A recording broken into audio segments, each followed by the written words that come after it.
On a scorching Miami sidewalk, three skinny 8-year-olds corner a tech billionaire in an expensive suit. Before he can react, Marcus snatches his lunch bag. Maya shoves him just enough to throw him off balance, and Michael yells, "Run!" They sprint into an alley, rip open the bag, and devour the food like starving wolves.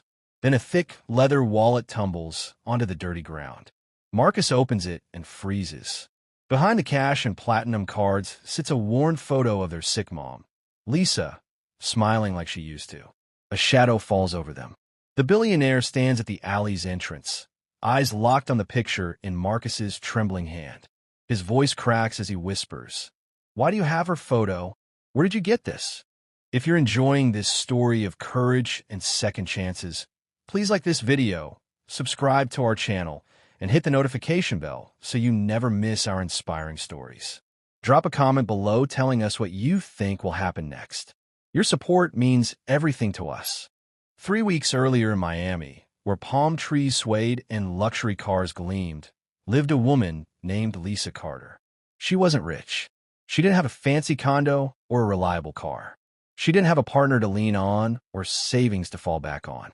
But what she had was love, overwhelming love for her 8-year-old triplets, Marcus, Maya, and Michael.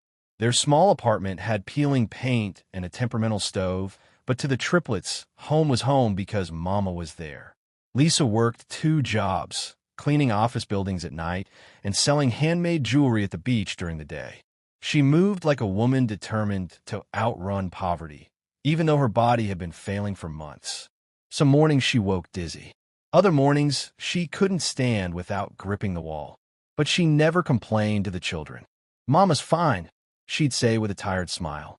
One morning, the triplets woke to violent coughing. Maya tiptoed to the kitchen and found Lisa bent over the counter, gripping the sink, her whole body shaking. Her skin looked pale and sweat dripped down her forehead. "Mama, are you okay?" Michael asked, fear filling his eyes. "I'm fine, baby," Lisa whispered, forcing a smile she didn't have strength for. But then her eyes rolled back, her knees buckled, and she collapsed. "Mama!" All 3 children screamed. Marcus ran to the neighbor's door, pounding until Mrs. Rodriguez opened it. Within minutes, paramedics rushed in. They lifted Lisa gently, checking her pulse, placing an oxygen mask over her face. "We need to get her to the hospital," one paramedic said. The triplets climbed into the ambulance, their small hands gripping their mothers as the siren wailed through Miami. At the hospital, a doctor approached the frightened children. "Your mother is very sick. She needs treatment right away. Will she be okay?" Maya whispered. The doctor hesitated. "If she gets treatment, possibly. But without it," he didn't finish. The triplets understood. Their lives had just changed forever. Hospital hallways felt too cold. The triplets sat on a bench outside their mother's room, staring at the floor. The doctor's words kept echoing. "She needs treatment immediately. It's expensive." A nurse approached with kind eyes. "Children, your mom is resting. You should eat something." They hadn't eaten since yesterday, but fear knotted their stomachs. Still, they obeyed and walked into the bright morning. Cars honked, people rushed. Miami life moved on, completely unaware that 3 children's lives were falling apart. "What are we going to do?" Maya asked, voice cracking. "Mama needs money. We don't have any." "I can get a job," Michael suggested. "Maybe wash cars or carry groceries." "You're 8, Marcus reminded him. "Nobody's hiring us." Heavy silence followed. Finally, Marcus pointed toward downtown, where glass towers touched the sky. "People over there have money. Maybe someone kind will help us." They had no plan, just hope. Sometimes hope is all poor kids have left. They walked across busy intersections, past expensive cafes they'd never entered, until they reached the part of town where even the sidewalks looked richer. A black Tesla pulled up, and out stepped a tall man in a sharp navy suit. Everything about him screamed success. Polished shoes, designer watch, confident stride. Daniel King, 40 years old, tech billionaire, founder of a software empire. The triplets didn't know that. Not yet. Daniel walked quickly, scrolling his phone while holding a leather lunch bag and wallet. He wasn't paying attention. Then Marcus, trying to step aside from a crowd, bumped into Daniel's leg. Whoa, hey, Daniel said, catching his balance. His lunch bag dropped. His wallet slipped out and hit the ground. I'm sorry, sir, Maya gasped. We didn't mean to. But then she saw it, food. A sandwich, fruit, a water bottle. Her stomach twisted painfully. Daniel looked down at them, really looked. He saw the worn clothes, the tired eyes, the hunger written on their faces. He frowned, softer than expected. You kids all right? Before they could answer, his phone rang. A woman's voice came through. Daniel, Mom says she needs to see you. Something about your past. Daniel sighed, distracted. Kiera, not now. But that sentence made something flicker in his eyes. Meanwhile, the triplets looked at each other and made a choice born of pure survival. They grabbed the lunch and ran. Daniel blinked in surprise, but didn't chase them. Something inside told him to let them go. Something deep and familiar. By the time the triplets reached a quieter block far from the shiny buildings, their legs ached and breaths came in sharp bursts. Maya leaned against a faded brick wall. I've never run like that before, she gasped. Marcus looked around to ensure nobody had followed. We're safe. Nobody's chasing us. Michael carefully set the crumpled lunch bag down like it was precious. We should eat before somebody takes it. Their stomachs growled in agreement. Maya opened the bag slowly, reverently. Inside was a gourmet sandwich, bottled water, fruit cup, and granola bar. The kind of meal rich people took for granted but poor kids dreamed about. Oh my God, she whispered, eyes filling with tears. It's okay, Marcus said softly, handing her the sandwich. We're sharing everything. They split it evenly, tiny pieces, careful bites, making the food stretch. The water bottle passed between them like a sacred prize. For the first time since their mother collapsed, the pain in their stomachs eased. But when they reached the bottom of the bag, Michael frowned. What's this? He pulled out something heavy and leather. Daniel's wallet. All three froze. Oh no, Maya whispered. We didn't mean to take that. We didn't know it was in the bag, Michael protested. I'm not a thief, just hungry. Marcus opened it slowly. Inside were crisp bills, credit cards, a driver's license, things that didn't belong to them. Then he saw something in one of the pockets, a photo. Maya gasped the second she saw it. Mama, it was her. Lisa, years younger, glowing, smiling, wearing her favorite gold hoop earrings. What is this picture doing in his wallet? Michael whispered. Marcus stared at the photo like it held answers to every question they never asked. Why would a rich man have a picture of Mama? Was he her friend? Maya breathed. Was he her boyfriend? Michael swallowed hard. What if Mama knew him? What if he knew Mama? Marcus looked at the business card inside the wallet. Daniel King, King Tech Solutions, Brickell Avenue. Maya clutched the photo to her chest. We have to give it back. What if he calls the police? Michael whispered. Then we tell him the truth. Marcus said, voice steady though his hands trembled. We tell him we were hungry. Tell him Mama's sick. Tell him we're not bad kids. Maya wiped her face. And we asked him why he has Mama's picture. Marcus nodded slowly. And we asked him if he knows her. As the sun began to set over Miami, the triplets held the wallet like it held their future. And maybe it did. The triplets spent the rest of the evening staring at their mother's photo, questions growing heavier. The street lights flickered on and wind grew stronger, pushing them toward one decision. We have to go back to the hospital, Marcus said. Mama needs us, and we need to figure out why this man has her picture. What if she gets worse while we're gone? Maya worried. Yeah, we shouldn't have left so long, Michael added quickly. They walked back, small shadows under bright Miami lights, clutching Daniel's wallet tight. Back at the hospital, the hallways buzzed softly. When the triplets stepped inside, the nurse behind the counter frowned with relief. Where did you three go? I was worried sick. Sorry, ma'am, Marcus murmured. We had to get something to eat. The nurse sighed, softened, and waved them toward their mother's room. She's awake now, still weak, but she asked for you. Meanwhile, across town, Daniel sat in his mother's living room, hands pressed together, mind racing. His mother, Helen King, stood before him, arms crossed. You look troubled, she said. What happened today? He hesitated. I ran into some kids. 3 of them, triplets. There was something about them. Helen's eyebrows lifted knowingly. Lisa had triplets, remember? The room fell silent. A silence so heavy Daniel forgot to breathe. I never knew if they were mine, he whispered. She left before I got answers. Helen placed a hand on his shoulder. Then go find her. Go see if you walked away from something God tried to give you. Where is she now? He asked. Kiera, who'd been listening from the hallway, stepped forward with her hospital badge still clipped on. I looked her up. Lisa Carter. She's at Miami General Hospital. Daniel didn't grab his coat. He snatched it. He didn't say goodbye. He ran. The triplets reached their mother's room. Lisa lay propped in bed, skin pale, breathing shallow, but she managed a small smile. My babies, where have you been? We ate, Mama, Maya said quickly. We're okay. Lisa nodded, relieved. But as she was about to speak, the door swung open and everything froze. A tall figure stood in the doorway, breathing hard from running. Lisa's eyes widened. Her body went stiff. Her breath caught. Daniel, she whispered. He looked at her like a man, seeing someone he thought was long dead. His face softened, then tightened, then broke all in one breath. Lisa. Lisa's hand trembled violently. No, no, you did not just walk into my room. The triplets exchanged confused glances. Mama, you know him? Marcus asked quietly, but Lisa didn't answer. She was staring at Daniel like he was a ghost. You left me, she whispered.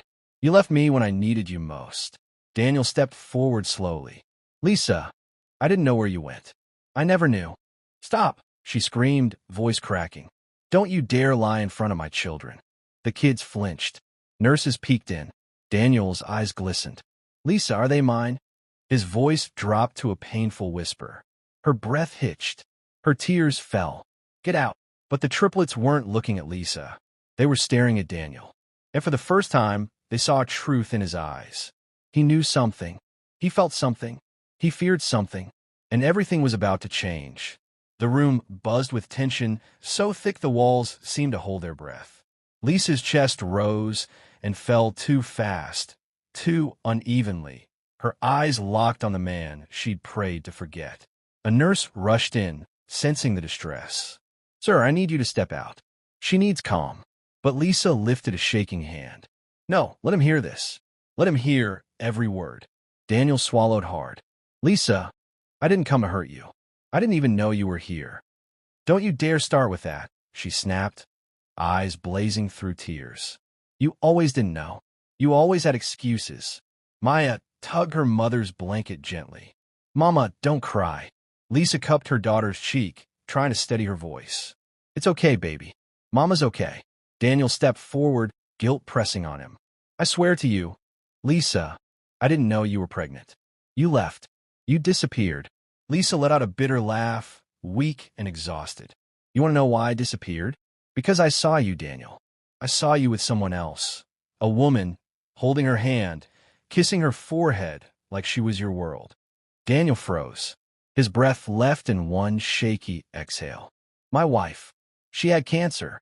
She was dying. The room fell silent. Lisa's face twisted. Pain, surprise, betrayal all blending into something sharp. You told me you were single, she whispered. You told me you were free. I lied, he admitted, shame flooding his eyes. I was a coward. I didn't know how to handle the pain at home, so I ran. I ran to you. You made me feel alive when everything felt like death. The triplets looked between them, small hearts cracking at every word. And when your truth came out, you just disappeared, Lisa continued, voice trembling. Like I was nothing. When I found out I was pregnant, Lisa's voice broke. I came to tell you. I had hope, Daniel. But the day I came to your office, I saw you with her, your wife sick, frail. You were whispering to her like she was your whole life. Daniel closed his eyes, shame swallowing him whole. I couldn't destroy a dying woman's last piece, Lisa whispered. So I walked away. I hid. I changed my number. I moved neighborhoods. Lisa, Daniel whispered, tears forming. I looked for you. I swear I did. I had to raise 3 babies by myself, Lisa said. Alone, sick, struggling. And you weren't there. Marcus sniffed. Michael wiped his face. Maya clutched her mother tight. Daniel stepped closer, like approaching a wounded animal. Are they mine? Lisa hesitated. Her chest rose, fell, rose again. Then she whispered the truth she'd been running from for 9 years. Yes, they're yours. Maya gasped softly. Michael's mouth fell open. Marcus squeezed his sibling's hands. Daniel's knees buckled. He gripped the bed for strength. God, I have kids. I have 3 kids. The nurse stepped in again, firmer this time. Sir, she needs rest. You must leave now. Lisa turned away. I don't want him here. The words hit Daniel like a slap. He backed up, nodding slowly. Okay, I'll go. But I'm not leaving you again. Not this time. Not ever. He walked out with his heart shattered, his guilt exposed, and his world flipped upside down.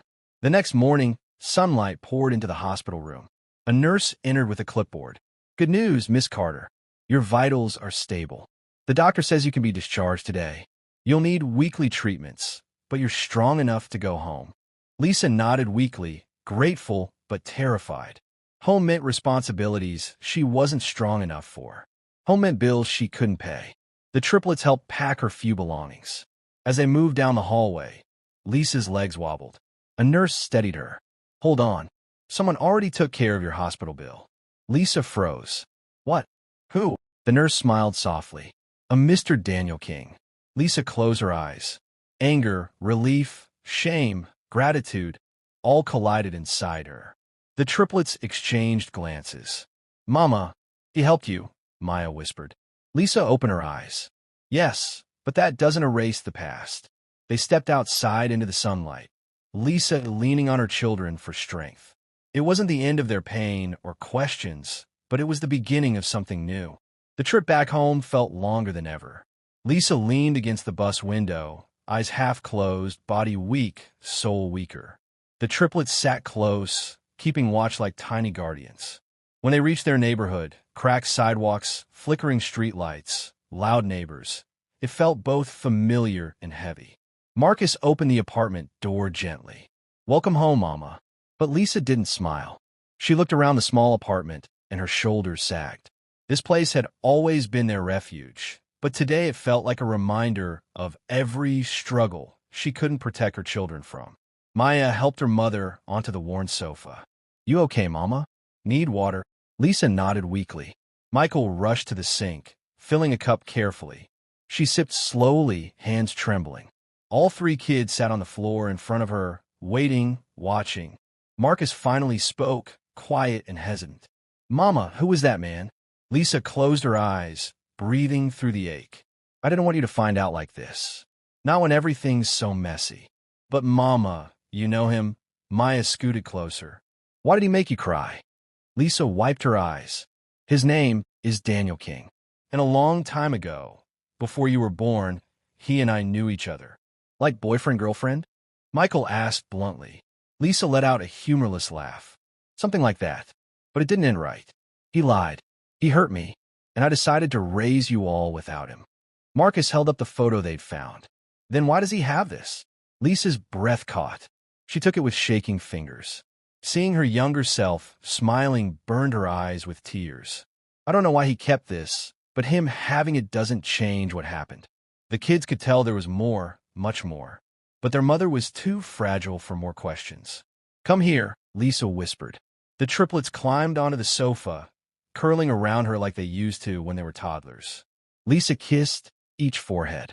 I love you more than anything in this world, and I'll always protect you, even from him. Outside, someone was watching. Across the street, inside a sleek black Tesla, Daniel sat gripping the steering wheel, chest tight as he saw the faint silhouette of Lisa and the triplets inside their dim apartment. Kiera sat beside Daniel, arms folded.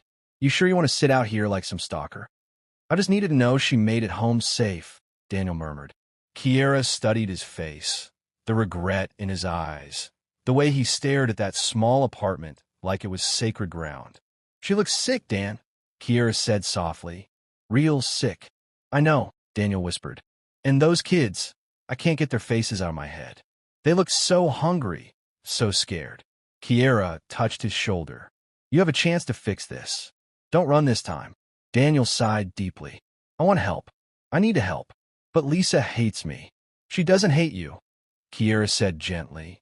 She's hurt. And hurt people protect themselves, especially mothers. And the kids? Daniel asked quietly.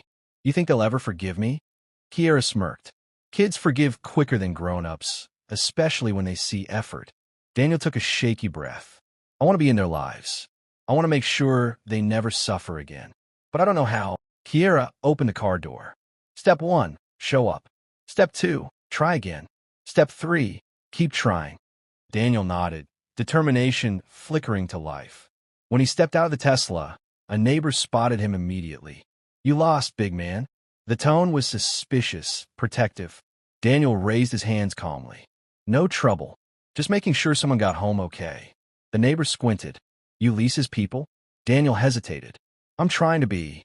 The neighbor softened slightly. She's a good woman. Been through a lot. Don't bring more trouble. I won't, Daniel said sincerely. I only want to help. The next morning came too fast. Sunlight slipped through thin curtains. Lisa woke with a sharp ache in her side and dizzy head. The triplets were still curled around her. Mama, you okay? Michael mumbled, rubbing his eyes. Lisa forced a smile. I'm fine, baby. Go help your sister start breakfast. But her body disagreed. When she stood, her knees buckled and she had to grip the wall. Maya noticed right away. Mama, you don't have to pretend for us. Suddenly Marcus looked out the window, face tightening with confusion. Mama, there's a car outside. Same one from last night. Lisa stiffened. She didn't need to look. She already knew who it was. Before she could take a step toward the door, a knock sounded, firm, steady, not leaving. Mama, Maya whispered, slipping her hand into Lisa's. It's him, isn't it? Lisa swallowed. Yes, baby. Stay back. She opened the door halfway. There stood Daniel, looking nothing like the smooth billionaire from yesterday. He wasn't wearing a suit, just jeans and a plain black hoodie. His eyes were softer, his posture unsure. Morning, Daniel said quietly. Can I talk to you? No, Lisa said instantly. Whatever you have to say, keep it short. His jaw tightened, but he nodded. I wanted to check on you. Make sure you got home safe. I've been worried. Lisa's glare turned sharp. You don't get to worry about me. Not after 9 years. Behind her, Michael whispered loudly. Is he really our daddy? Lisa froze. Daniel's eyes flickered toward the kids. Pain washed over his face. That's what I'm trying to figure out, he said gently. If I'm allowed to be. Lisa's grip on the door tightened. You don't get permission yet. He nodded, accepting it. Can I just say something? Then I'll go. She hesitated, then stepped outside and closed the door behind her. Talk. Daniel took a breath. I know you don't want to hear anything from me, but I'm not leaving again. I want to help. I want to be there for them, for you, if you'll let me. Lisa crossed her arms tightly. Why now? Why do you decide now is the time to care? Because yesterday, I found out I had 3 kids, Daniel said simply. And that changed everything. Before Lisa could answer, footsteps echoed on the stairs. Kiera appeared holding 2 grocery bags, breathless. There you go, Daniel. Took forever to find the right cereal you said kids like. She stopped when she saw Lisa. And you are? Lisa's eyebrows shot up. And you are? My name's Kiera. I'm his cousin, and I brought groceries for you. Why? Lisa asked, confused.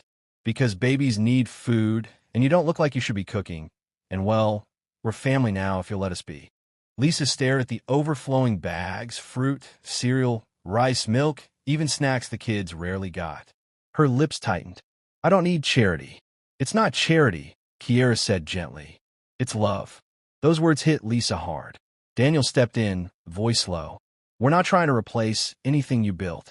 You raised them strong. You did all the work. I'm just trying to finally stand in the place I should have been. Lisa felt her chest squeeze. I don't know if I can trust you. You don't have to yet, Daniel said. Just let me try. Lisa looked between the bags, Daniel, Kiera, and the closed door where her babies waited. Her voice was barely a whisper. Okay, just this once. The apartment felt strangely fuller as Daniel and Kiera stepped inside, carrying grocery bags. The triplets watched from the living room, wide-eyed and silent, unsure whether to run toward him or hide behind their mother. Kiera placed a bag on the table and flashed the kids a warm smile. Hey all, I'm Kiera, and I brought snacks. Maya's head tilted. Snacks? Kiera pulled out a box of honey buns and 3 colorful bags of chips. Yep, and not the off-brand ones either.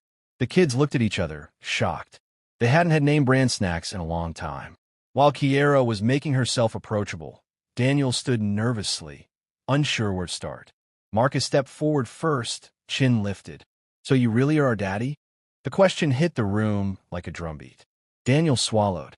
"Yes. Best I can tell, yes I am." Michael crossed his arms like a tiny man. "Where you been at then?" "We've been here the whole time." Daniel's throat tightened. "I didn't know about you. Not until yesterday." Maya, sweet and soft, looked at him with huge round eyes. "But why didn't Mama tell you?"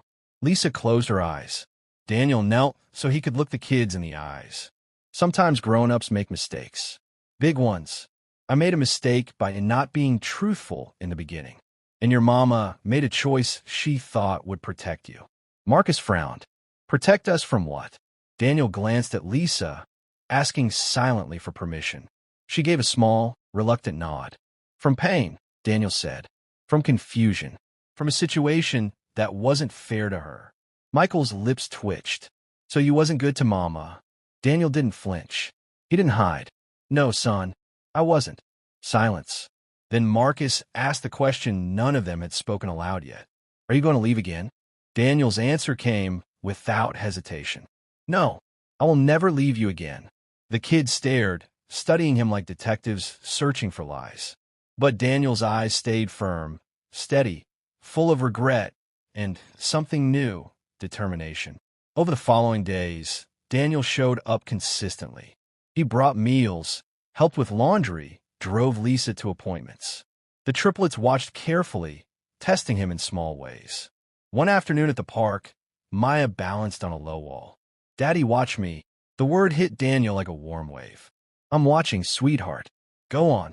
She stretched her arms and took careful steps. When she wobbled, Daniel jumped forward instinctively. But she steadied herself. "I got it. You see that." Daniel laughed. "I saw everything." Michael tugged Daniel's sleeve. "Come play ball with me." "But you can't beat me." Daniel smirked. "Oh, I'm absolutely beating you." They played a chaotic game of tag football, Michael shrieking every time Daniel pretended to intercept. Marcus watched for a minute before sitting beside Daniel on the bench. "You really staying?" he asked quietly. Daniel looked at him seriously. "Yes, as long as you want me to. And even when you don't, I'll still be here." Marcus nodded slowly, then leaned against Daniel's side. For the first time in his life, Daniel felt needed in a way that had nothing to do with money or success. This was family. But everything changed when they returned to the apartment building. A neighbor rushed down the stairs, fear on her face. "Daniel, thank God you're back." Lisa collapsed. The world around Daniel fell silent. Marcus froze mid-step. Michael dropped his drink. Maya's hand went limp in Daniel's. Daniel's heart slammed into his ribs. "What happened? Where is she?" "She was taking laundry down the stairs," the neighbor said breathlessly. "Her legs gave out. She fainted on the second-floor landing. They took her inside. Your cousin's with her." Daniel didn't waste a second. He scooped up Maya and bolted up the stairs with the boys racing behind him. His chest tightened with every step. "Please God, not today. Not now." He burst through the apartment door. There she was. Lisa lay on the sofa, pale, sweating, breathing shallow. Kiera hovered with a cool towel pressed to her forehead. "Thank God." Kiera exhaled.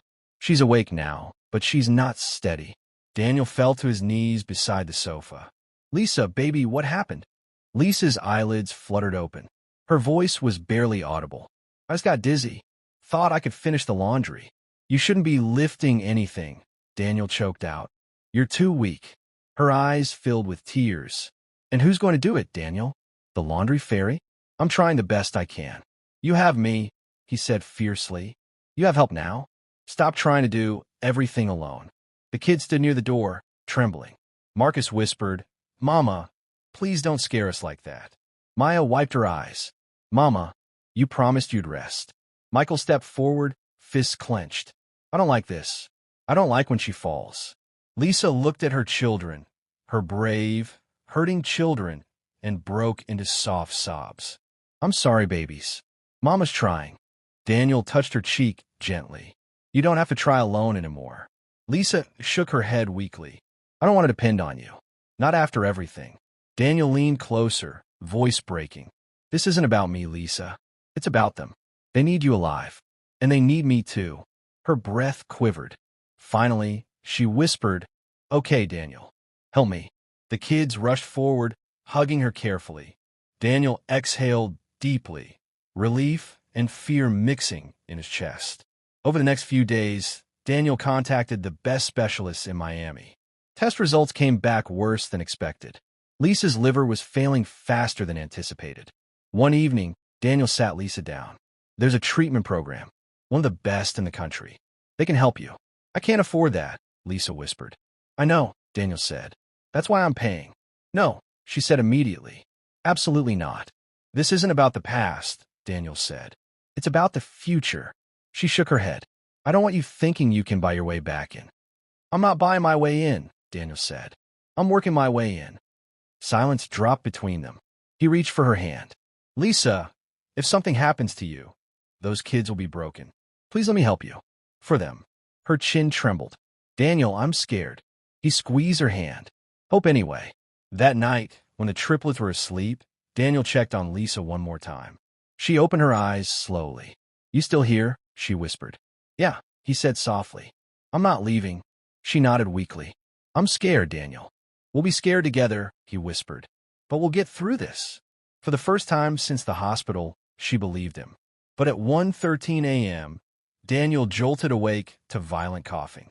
He jumped up and rushed to the sofa where Lisa sat hunched over, clutching her chest, gasping for air. Mama, Maya cried, waking instantly. The boys scrambled up in panic. Daniel grabbed Lisa's shoulders. Lisa, talk to me. What's wrong? She tried to speak, but couldn't. Her breaths were shallow and rapid. Her face pale as a sheet. Kiera, Daniel shouted. Call 911. Lisa's eyes widened in terror. I can't breathe. Daniel held her up. I got you. Stay with me. Look at me, Lisa. Stay awake. The sirens wailed in the distance. The kids cried and clung to each other. As paramedics rushed through the door, Daniel whispered over and over, Don't leave me. Don't leave them. Stay with us, Lisa. Please. The ambulance lights painted the apartment in flickering red and blue. Lisa's body convulsed in Daniel's arms as paramedics rushed inside. What happened? One medic asked. She couldn't breathe, Daniel stammered. It just started suddenly. Please help her. They placed an oxygen mask on Lisa while checking her vitals. They exchanged urgent glances. Blood pressure dangerously low. Oxygen saturation dropping. She's in acute distress. Get her on the stretcher. No, Maya screamed. Don't take our mama, please. Kiera scooped the little girl in her arms, rocking her. It's okay, baby. They're going to help her. As they wheeled Lisa out, she briefly opened her eyes, staring at her crying children. A tear slipped down her cheek. My babies, she whispered. That was the last thing they heard before the ambulance doors slammed shut. At the hospital, tests revealed Lisa's liver was failing rapidly. She needed immediate intervention, a transplant. When the doctor explained this to Daniel, he didn't hesitate. Test me right now. Daniel, Kiera's eyes widened. I said test me today. Within hours, blood work was done. The waiting was agonizing. The triplets stayed close to their mother, telling her about school, about the mansion, about anything to keep her spirits up. Finally, a doctor entered holding a file. Daniel stood immediately. The triplets stopped talking and stared. Lisa gripped her blanket. Well, Daniel asked. The doctor smiled. You're a compatible donor. The room erupted. Maya screamed with joy. Michael jumped. Marcus choked on his juice and started laughing. Lisa burst into tears. Daniel shut his eyes as relief washed over him. It's still a major surgery, the doctor cautioned. Risks are low but real. We'll schedule it for next week. Daniel squeezed Lisa's hand. She squeezed back. The night before the surgery, Daniel invited Lisa and the triplets to the mansion. That night was slow, soft, healing. They watched a movie together, the kids leaning against Lisa, Daniel sitting close enough that their shoulders brushed. Later, when the triplets were asleep, Daniel walked Lisa to her room. Are you scared? She asked. Terrified, he admitted, but hopeful. Me too. He hesitated, then gently took her hand. Lisa, after all this is over, I don't know what the future looks like, but I want to earn a space in your life. Not because of the surgery, but because I love them and I care about you. Lisa's eyes filled. I don't know what I can promise right now. You don't have to promise anything, he whispered. Just live. Let that be your promise. She nodded slowly. Okay. The surgery was successful. Both patients recovered slowly but steadily. Over the following months, the family healed together. 6 months later, life looked different.